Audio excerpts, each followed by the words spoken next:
श्री कृष्ण और द्रौपदी। महाभारत एक पुराना और पवित्र ग्रंथ है जिसके बारे में आप सब जानते ही हैं। आपने महाभारत पढ़ी ही होगी या फिर टीवी पर देखा ही होगा। उसमें आपने द्रौपदी का चीरहरण भी देखा होगा या फिर द्रौपदी के चीरहरण के बारे में अवश्य सुना होगा और मन में ये सवाल भी उठा होगा कि श्री कृष्ण ने द्रौपदी की रक्षा चीरहरण से पहले क्यों नहीं की। इसे जानने के लिए चलते हैं आगे कहानी में। दरअसल जब पांडव कौरवों से जुए में हार रहे थे तब कौरवों में दुर्योधन ने पांडवों की धर्मपत्नी को सम्मानित लोगों की सभा में नग्न अवस्था में लाने का आदेश दिया था, जिस पर पांडव समेत हस्तिनापुर के प्रबुद्ध जन भी कुछ नहीं कर पाए थे। लेकिन यह सर्वविदित है कि द्रौपदी का चीरहरण होने से श्री कृष्ण ने बचाया था।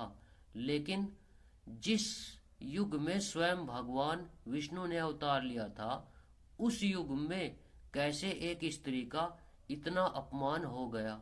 हमारी आज की इस कहानी में हम आपको इसी बारे में विस्तार से जानकारी देने वाले हैं कि भगवान श्री कृष्ण द्रौपदी के चीरहरण को पहले ही क्यों नहीं रोक पाए।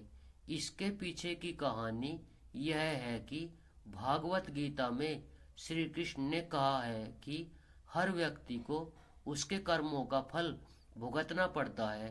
ऐसे में जब द्रौपदी को हस्तिनापुर की सभा में बालों से घसीट कर लाया गया तब पांडव और हस्तिनापुर के सभी बड़े लोग इस दृश्य को देखकर चुप रहे। ऐसे में यह प्रश्न उठता है कि भगवान श्री कृष्ण द्रौपदी का चीरहरण क्यों नहीं रोक सके। इसके पीछे का उत्तर जानने के लिए हमें श्री कृष्ण की इस बात को समझना पड़ेगा। भगवान श्री कृष्ण के मुताबिक जब किसी व्यक्ति को दुख का अनुभव होता है या परेशानी महसूस होती है तब व्यक्ति अक्सर ईश्वर को याद करता है, जिसके बाद भगवान किसी न किसी रूप में व्यक्ति की मदद करते हैं। श्री कृष्ण की माने तो जब पांडव कौरवों से जुए में हार रहे थे तब उन्होंने ईश्वर यानी कि श्री कृष्ण को याद करना मुनासिब नहीं समझा। इतना ही नहीं, जब द्रौपदी को बाल पकड़कर दुशासन भरी सभा में ले जा रहा था उस समय भी द्रौपदी ने भगवान श्री कृष्ण को याद नहीं किया।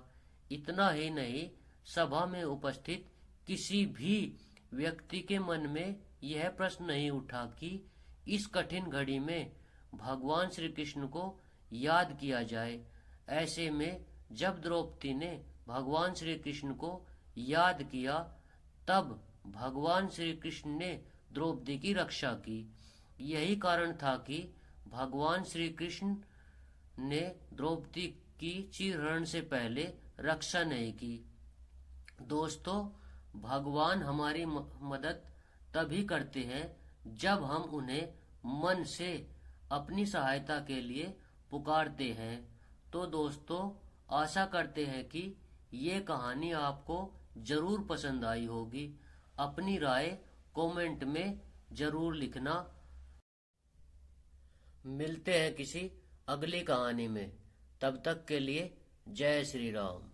राधे राधे।